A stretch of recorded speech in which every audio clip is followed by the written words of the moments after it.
This podcast is brought to you by the Dunfield Retirement Residence, a casually elegant retirement community located at Yonge and Eglinton in the heart of Midtown Toronto. Customized living options complement your independent, active lifestyle. Learn more at thedunfield.com. Since October 7th, we've seen so many people who supported Gila Münster all of a sudden turn around and say, well, hang on a minute. They're Jewish. They're Israeli. We can't support this anymore. And I thought to myself, well, I was Jewish and Israeli before October 7th, too. Hello, bonjour, shalom, and welcome to Culturally Jewish. I'm David Sklar. And I'm Ilana Zakon. Join us as we explore Jewish arts, culture, and identity in Canada. On this week's episode, we chante and chasse with drag performer Gila Münster. Mama always wanted me to be a doctor, but I became an artist and that really shocked her. Now I'm interviewing people in the biz, pros, and newish, but all of them are artists and they're culturally Jewish. Hi, David. Hey, Alana. So you're back in Calgary now. How's that going? It's going pretty well. Basically, I returned home and I had to go immediately up to Banff. I don't know. Have you ever been to Banff? You had to go to Banff. Oh, poor you. I was forced to. Yes, I had a project I had to attend. I've never been to Banff. It's on my bucket list. When I lived in Vancouver, I didn't have a car, so it's really hard to get to Banff without a vehicle. I would love to go. I know that they have a lot of really cool opportunities for playwriting and residencies. It's definitely on the bucket list. Tell me more. Yeah, so basically they have this great program that is both national and international, the Banff Center for the Performing Arts. So I was going up as an actor to read some brand new scripts from Canadian. Yeah, that's awesome. And they spoil you rotten there. I think it's every actor's dream to spend several days to weeks on end there because you get fed, you get put up in a hotel room, you then get to read these wonderful plays and sometimes discuss them and go in depth and get to meet these playwrights and get to meet wonderful performers. Do you know Emil Gladstone by any chance? I don't think I do. He was the one who have you ever heard of Onegin, the big show across Canada? Onegin. That made it? Rings a bell. Onegin. Okay, so he's Vancouver-based as well, too, and he was running the program. So it was just great to meet him, to get to know all these people. Amiel Gladstone. Yes, I have heard of him. Yes. We've never met, but his name came up a lot, and then the pandemic hit. So I never met him. Well, he was talking to me about the pandemic. He had this show that I thought was absolutely wonderful called Onegin, a very Russian story. And they'd been working on it for years, and I saw it in Calgary, and it's been touring across Canada. And then they finally got accepted to do it in Moscow.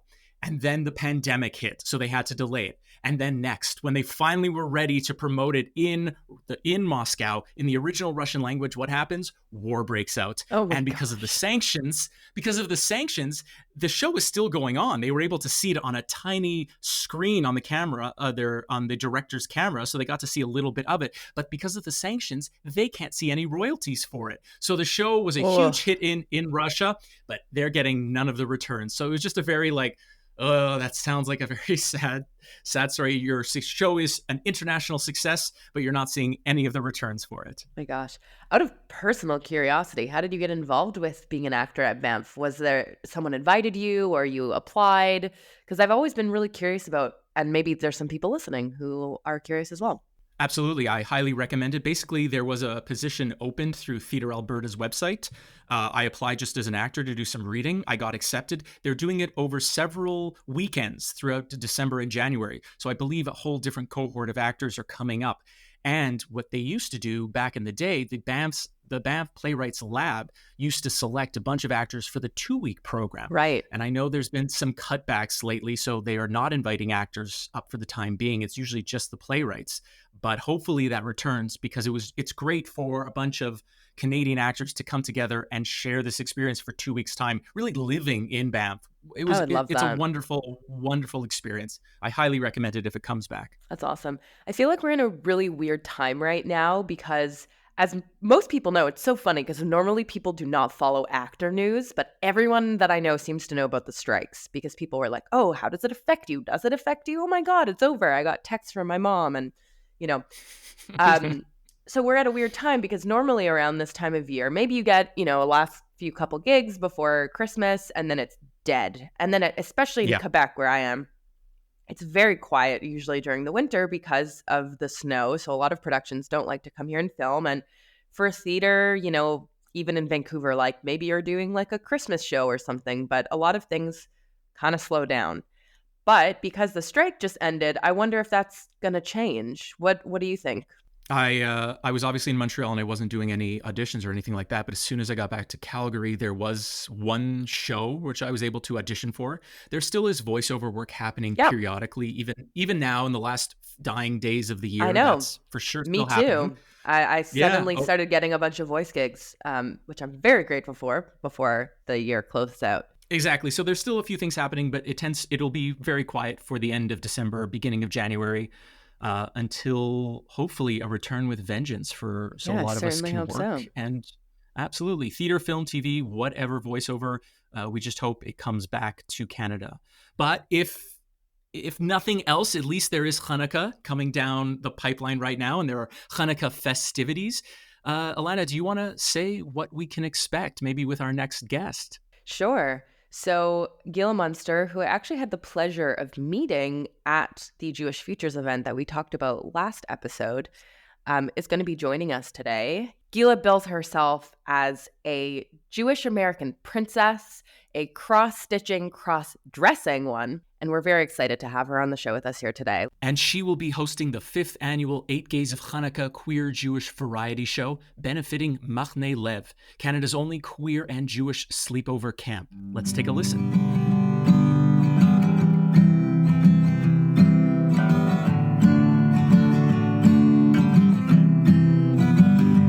Hello, Gila. Welcome to the show. Shalom. Thank you for having me. Pleasure to have you.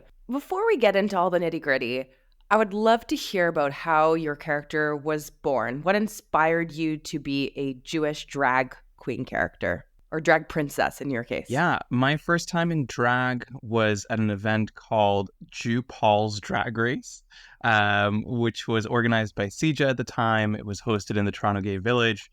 And I was the only Jewish performer that evening, which was interesting. I think that very quickly it became obvious that there is this niche in the market. There's a lot of drag performers and they're all doing very similar things. You can go down Church Street in Toronto and see 20 different drag queens on the same evening and they're all doing the splits. I can't do the splits. I'm not that bendy. So I decided that I had to do something else. Gila kind of came to me because I was working in makeup at the time, putting makeup on other people, and I had a history of performance, and I figured, well, I can probably do that myself. And that's what I did. I combined my passions for performing with my knowledge of makeup artistry, and Gila was born. The Jewish component has definitely taken time to develop, and it's kind of grown as my own Jewish identity has grown. Right around the time that Gila Münster was created, I had gone on Birthright, and it was a Jewish queer delegation, which was the first time in my life that I met other queer Jewish people and realized that this was something that I could live my life like and have a future. And as my Jewish identity and my Israeli identity have solidified in my mind, Gila's Judaism and her Israeliness have also solidified and become more of a central draw to her character and her act. And where did the name Gila Münster come from then? So Gila is Hebrew for joy, and it's only one letter away from my my boy name. So I figured if somebody called me Gila, I would at least turn around and realize they were talking to me. The Münster component, it's a little bit of a tribute to my early love of Lady Gaga. She calls her fans little monsters. And also a tribute to me being very lactose intolerant, Münster, the cheese. So, I mean, lactose intolerant Jews, well, who would have thought? Exactly. I was going to say that is the commonality between many, many Jews. I always start with a show with who here has been to a drag show before and who here has IBS. Love it. So while drag before, let's say in like the earlier part of the 1950s, 1960s, it was very underground. I was reading an article about Toronto's oldest drag queen. I went down a bit of a rabbit hole researching your upcoming 8 Gays of Hanukkah show. And this drag queen was talking about how back then drag performers were really trying to pass as more like natural looking women and had names like Michelle, like this particular drag queen that I was reading about, and how now the names are much more zany and the makeup is very exaggerated, and it's become a lot more mainstream. Not that the act itself has become less queer, but that it's less needing to be hidden, and you don't have to worry about cops coming to raid your shows, I hope.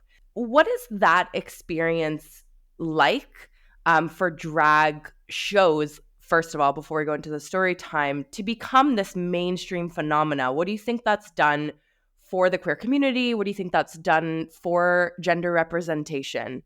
It's a fascinating question because on the one hand, we do think that for a second, drag has become very mainstream, but it really hasn't. You might turn on TV and see one drag show, and that's true, and that's already, leaps and bounds further than where we were. But in most cities, you will still have to go looking for it. Toronto, I think, is very much the exception. Places like New York, Toronto. I've had the opportunity to travel this year to the prairies, out to Northern Ontario, and drag is not something that you see very often in those places. Now, in saying that, I think it's also important to acknowledge where drag came from. So drag originally came from the theater, and it goes back to ancient Greek times. It goes to Shakespearean times when women weren't allowed on stage, and drag was a very common part of theater going. The phenomenon that we've seen of drag becoming this idea of subversiveness and gender expression and queerness is a much more recent one, about the last century. And what's fascinating is that Jewish theater and drag have always gone hand in hand. And there's a fabulous book called A Rainbow Thread. It's an anthology of queer Jewish history. And what it shows is that queer Jews and queer drag queens and Jewish drag queens, we've always been part of the story. It was just never talked about.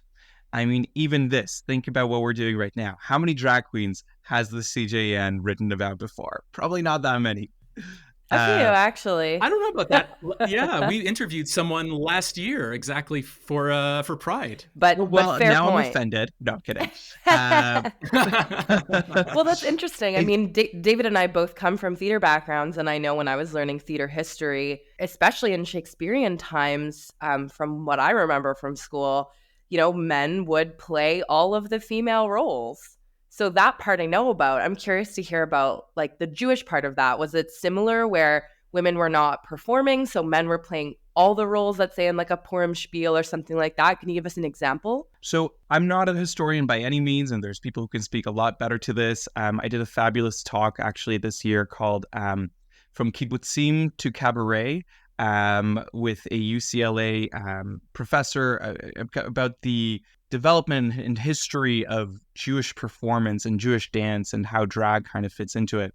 And she shared with us that it was more of the vaudeville kind of scene that queer Jews and the Jewish theater kind of overlapped with.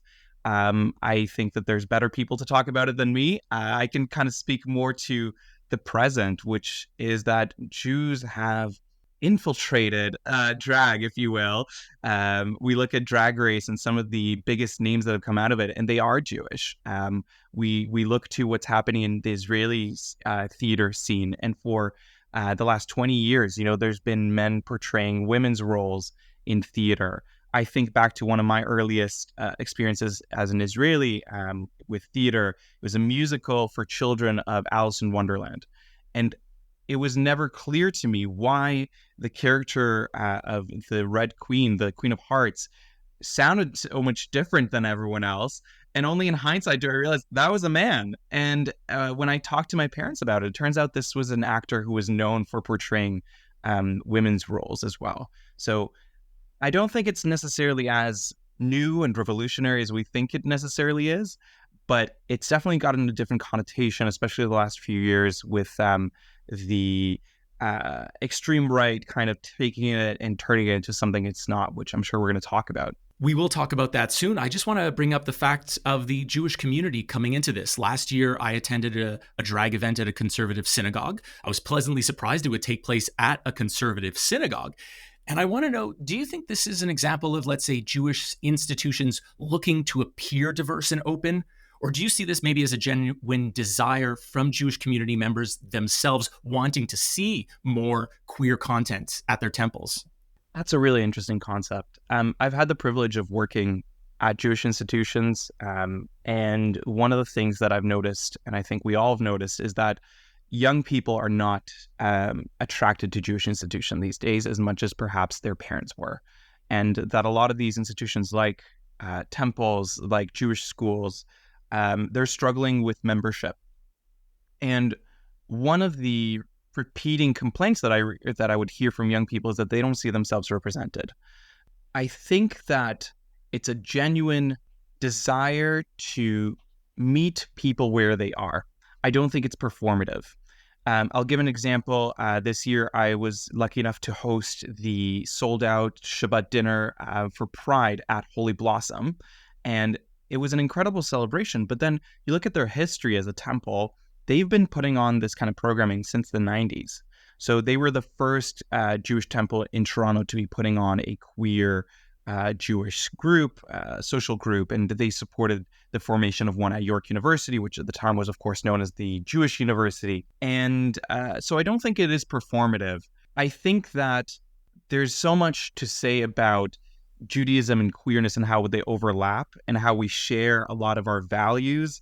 And the people who argue otherwise, I think, are subverting the faith for their own agendas. Can you elaborate on that? So when we examine the things that the people think about queerness and about drag, that they critique it, things like it's destroying families, or it goes against God's wishes, or this isn't natural. In Judaism, of course, we say that we are all created in God's image. And so it doesn't really make a lot of sense to me to, critique the way that somebody is and the way that their naturalness, quote unquote, is. So that's the part I think that most speaks to me. But then also, these texts were written, 2, 3, 4,000 years ago, and they were written at a time when things like paper didn't exist. They were written at a time when mixed fiber clothing was forbidden. So things have changed, and Judaism today, I think, is a lot more accepting and a lot more diverse than some people would have us believe. So during the pandemic, you switched. You were doing mostly drag shows, but then you switched into drag story time or drag queen story time. We'll get into a minute of the nitty gritty, but can you give us the history behind drag story time? So drag queen story time started in San Francisco in 2015. And the idea was to bring drag queens to public libraries so that they could share stories with kids. Now, the question, of course, is why do we need to do that? And the answer is sometimes kids don't have that representation. So I look at myself. I grew up first in Israel and then in the GTA. And I didn't meet another queer person until I was probably around 15 or 16. And that time of, going through puberty as a queer person, trying to understand my place in the world was extremely vulnerable. I was, prone to depression and suicidal thoughts. And if I had had those connections to the queer world of knowing that I have a life beyond those really difficult years, that could have saved me a lot of heartbreak. There was a period in time, I don't know if you all remember this, when all we heard about in the news was gay kids killing themselves. It was like 2-3 years when that was all that was covered in the news. And imagine growing up at that time and realizing realizing that you are queer and looking at the news and all you see is death. So by providing this narrative of celebration and honoring these kids, we are hopefully providing them with a safe space to grow up. That's all we want from them. It's just to make it through. I'm sorry that you went through that, and appreciate your openness to sharing it. It makes me think about a trend right now that's going on in general with queer media, even in film. I know for the longest time, almost every single gay movie that came out was horribly depressing. And now you see movies like Love, Simon, and there's a couple that came out last summer. Heartbreakers. It's starting to change, and they're starting to create just regular fun movies that happen to be about people that are queer. Just to be a bit of a devil's advocate here for the purposes of our conversation, I'm curious, why drag has become the symbol of expression or social progress or acceptance, as opposed to, just reading the books about LGBTQ people or going to take them to a film. Like, what do you think drag offers that makes it the thing that people are using in order to create more of that acceptance, visibility, for kids to feel more seen? And do you think that, have you experienced yourself, having done this now for the last few years, have you noticed a shift or kids being able to speak more freely about gender expression or queerness? I packed in like 3 questions in there, so take your time. Yeah. I think the thing that makes drag so appealing to kids, of course, is the visual component. Think of story time at the library. Oftentimes, they're around 20 to 30 minutes tops when they're hosted by a librarian, and the kids are running around. They're not paying attention to the story. When you come to a Gila Münster drag queen story time, it is an hour long, and the kids can't take their eyes off of it because I'm covered in glitter.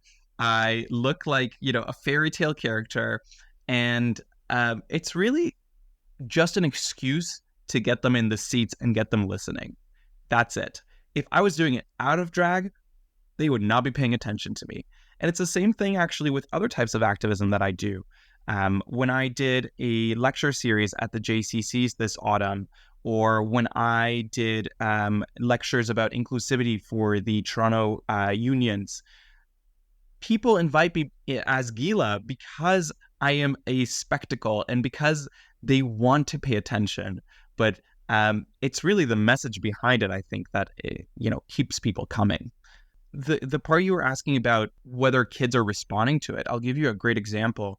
We did a show out at the Fort York Public Library in Toronto, and we had a family, and one of their kids was wearing nail polish. And we read a story called Super Me, which is about a kid who goes to school wearing a tutu, and they get made fun of, and the teacher tells all the other kids that they're all special and unique and like different things, and that's what makes them great. And the next week, I got a message from the mom of that family who told me that the kid went to school, got made fun of for wearing the nail polish, and then stood up to his bullies and told them that the thing that makes them special is what, makes them different, and that they got that confidence because of that story that they heard. That's just one example, but it absolutely is resonating, and you don't have to be queer to take that kind of story, to heart. It's, I think, a universal message. But what do you say to parents who, let's say, aren't comfortable with their kids attending drag queen story time? Because I believe now it's part of the Toronto School Board curriculum. There's been pushback where some parents have tried to have their children opt out of these events, and they've been accused of human rights violations. What do you say to those parents who have genuine concerns that say, I just don't want my child attending these events. I have no issues or problems with the queer community. I just don't want them to attend these programs. I'll preface my response with a little bit of reassurance. Safety is the biggest point, of course, when we're dealing with kids. We want to make sure that it's a safe environment for everyone. So just for full transparency, when I work with libraries or schools, I go through a lot of vetting. So that's everything from police background checks to many, many committees who approve not only me as a person, but also the content that we're going to be sharing. So these are stories that they would normally have in their school libraries. So just to put people's minds at ease, this is not a random person off the street. I will also say I'm the only drag performer at the TDSB currently.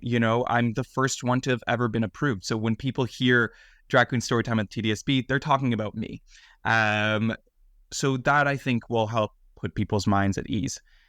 The decision to make this an opt-in or opt-out program does not rest with me. It actually rests with the school board. And they made the decision that as part of their Pride curriculum, which has already been part of the curriculum for a while now, this would be a capstone kind of event for the schools that opt in. So out of all of the schools in the TDSB, the principals obviously get the last choice and they get to bring me in. And this is only presented to the students at the very end of their curriculum. So after they would have had discussions about things like pronouns and gender identity and sexual orientation or whatever it is that they study, I don't want to put words in their mouths, they would only see me afterwards. The worry I think that parents have is valid, and parents know their kids best. So if parents feel that they want to deal with this in a different way, that is between them, their child, and their principal. I will never force my way into somebody's living room and say it's time for story time.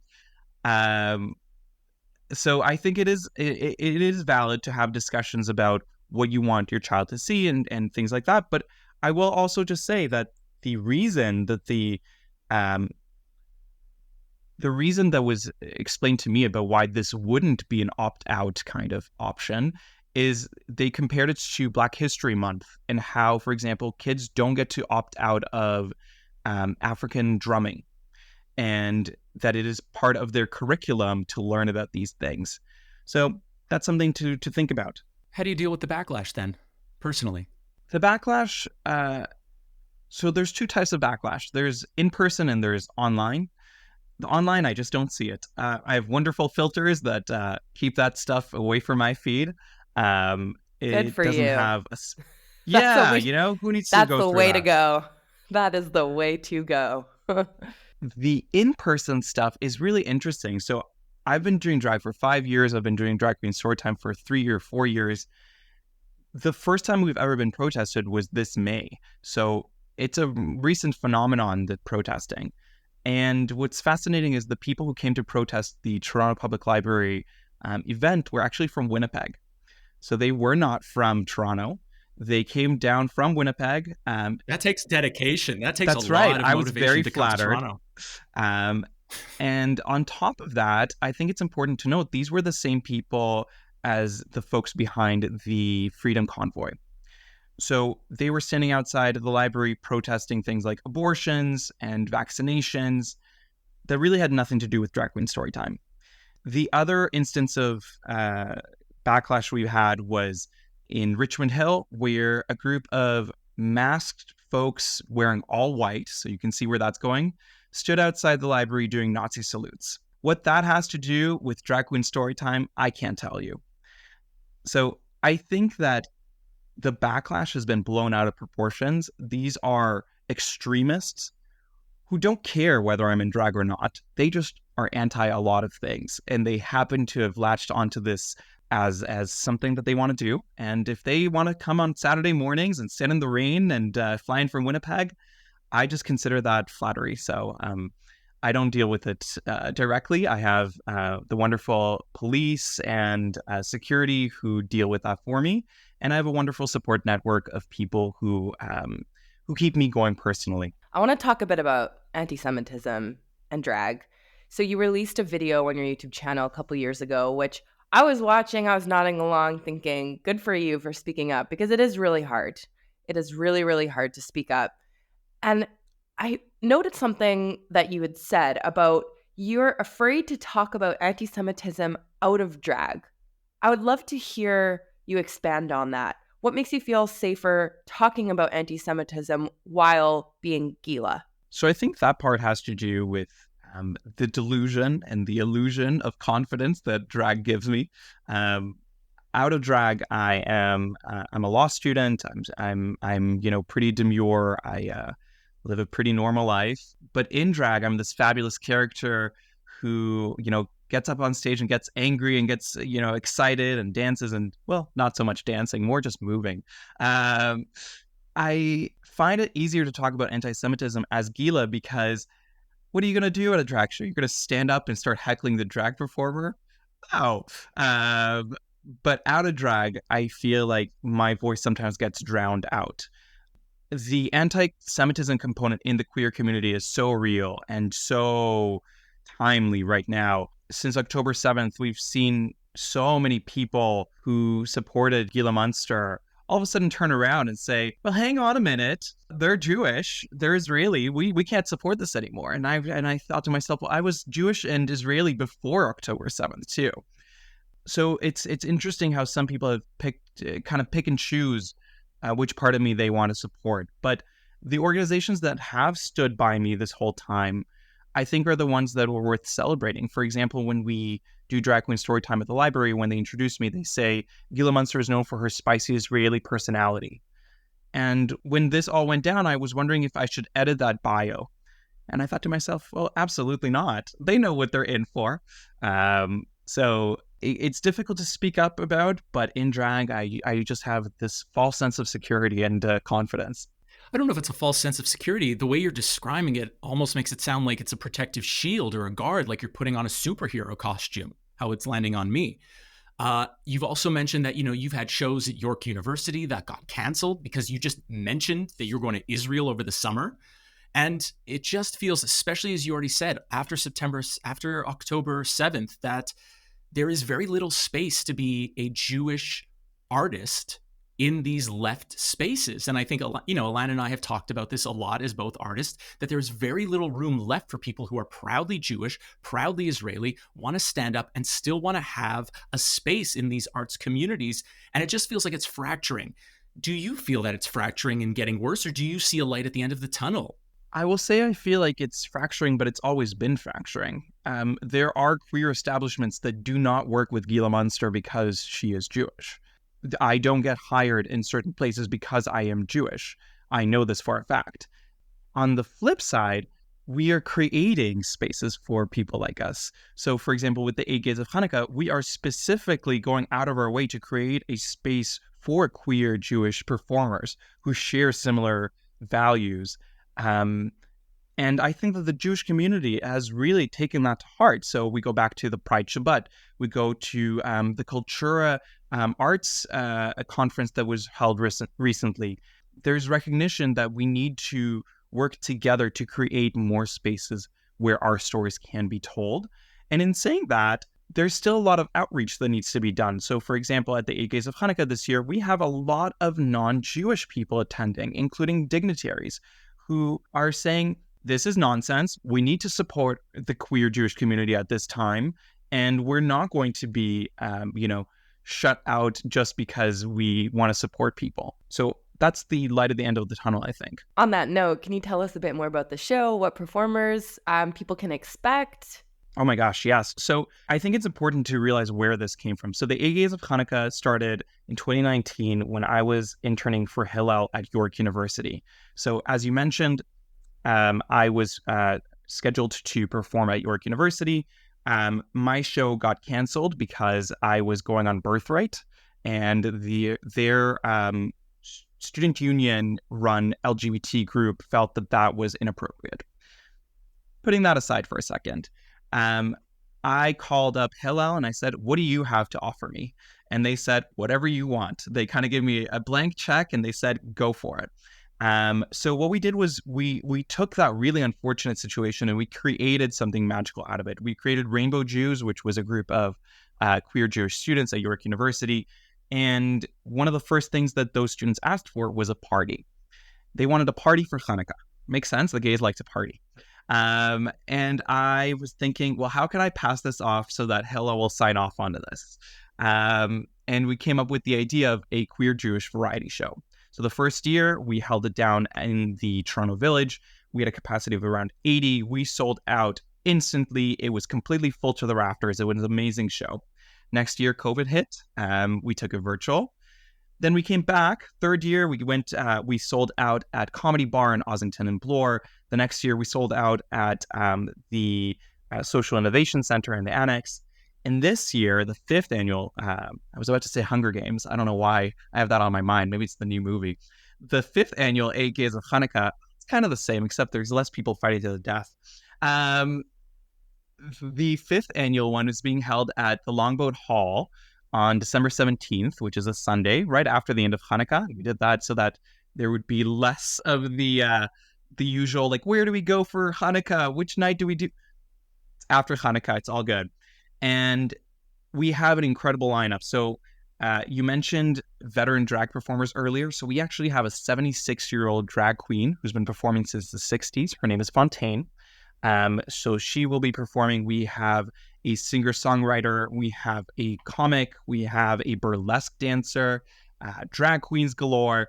It is a fabulous show. And for the first time, we actually have a visual artist component as well. So we have partnered with Fenster, the Jewish gallery, to curate a campy, Hanukkah-inspired art installation that will be interactive for folks to take a look at. That's really cool. I think it's really fun. We're kind of branching out in terms of what we define as a Jewish artist. And for the second year now, we're partnering with Machane Lev, the queer Jewish summer camp in Northern Ontario, so that all ticket sales are going towards their scholarship fund. So it's a really, really good cause. For anyone listening who doesn't live in Toronto, is there any way they could support your cause, whether by donation or is there any live streaming? There might be live streaming next year if we get some volunteers. This year, we will definitely accept donations. So the www.gilamunster.com website has all the details about how to get in touch. The other thing is go ahead and donate to Machane Lev regardless. They are a great organization, literally saving queer Jewish kids. So very much worth supporting regardless.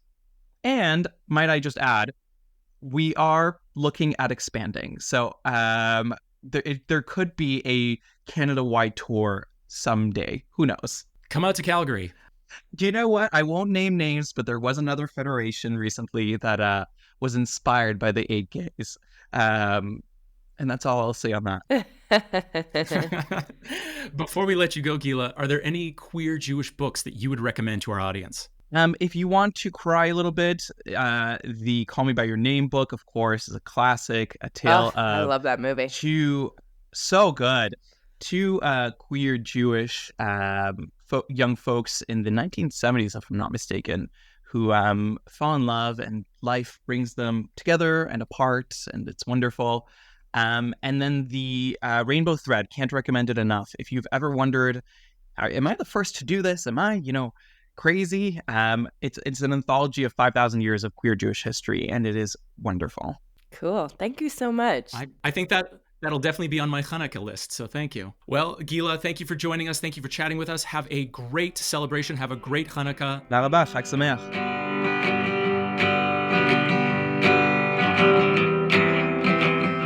So, David, what's on your radar? Let's head to freezing cold, frigid Winnipeg, because the Winnipeg Jewish Theatre is going to be putting on something called Songs and Sufganiyot. It's an evening get-together for musicians, music lovers to enjoy some favorite show tunes and holiday songs. It is free. You don't have to pay for this. You just have to register in advance. So if you're in Winnipeg, check that out at the Winnipeg Jewish Theatre. I love all the alliteration. I was just going to say, because at the Siegel Center, they're doing lyrics and Lutkas, or Lutkas and lyrics, and songs and Sufganiyot. Everyone's got to do it. You reach in, find those great alliteration moments. Absolutely. To veer away from Hanukkah, the Museum of Jewish Montreal has a new exhibit that is not quite as joyful, but sounds very, very interesting. It's called Back River by Montreal-based artist Sonia Bazar. So it takes its title from one of Montreal's oldest Jewish cemeteries, the Back River Memorial Garden Cemetery, which is in Ahuntsic. And the Back River's 2 sections are bisected by the metro line. In the 1880s, Back River was largely populated by the first generation of Jewish migrants, and it's still being used today. But there's very little information about the cemetery itself.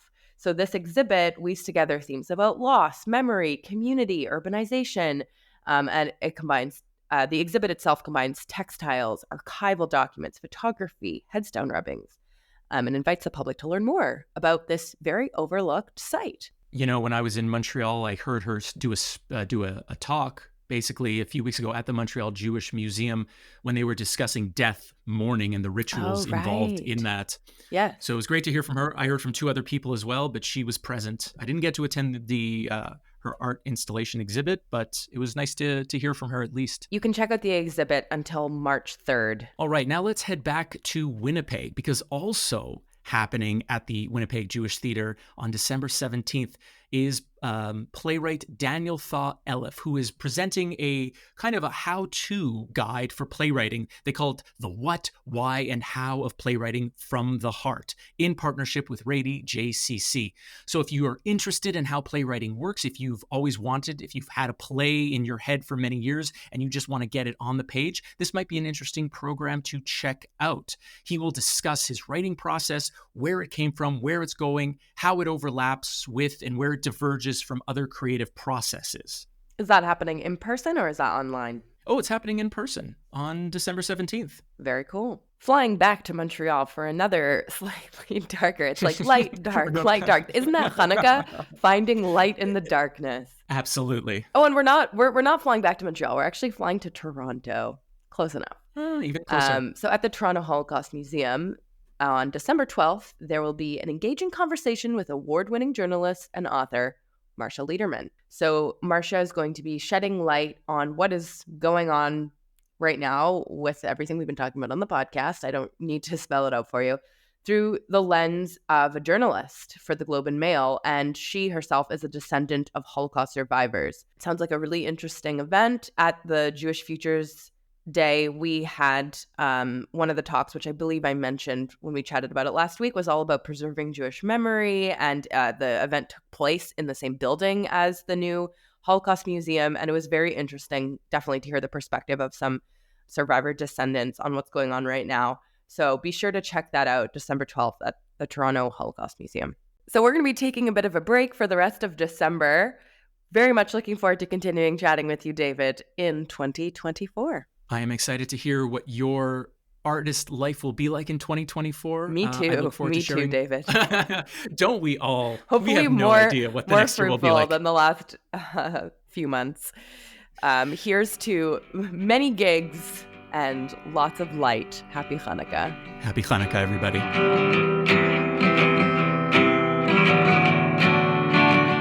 Culturally Jewish is hosted by me, David Sklar, and Ilana Zakon. We're produced and edited by Michael Freeman, and our theme music is by Sarah Siegel-Lazar. We're a member of the CJN Podcast Network. To support our work and everything the CJN does, visit thecjn.ca/donate to make a monthly donation and receive a charitable tax receipt. Thanks so much for listening, and see you next time.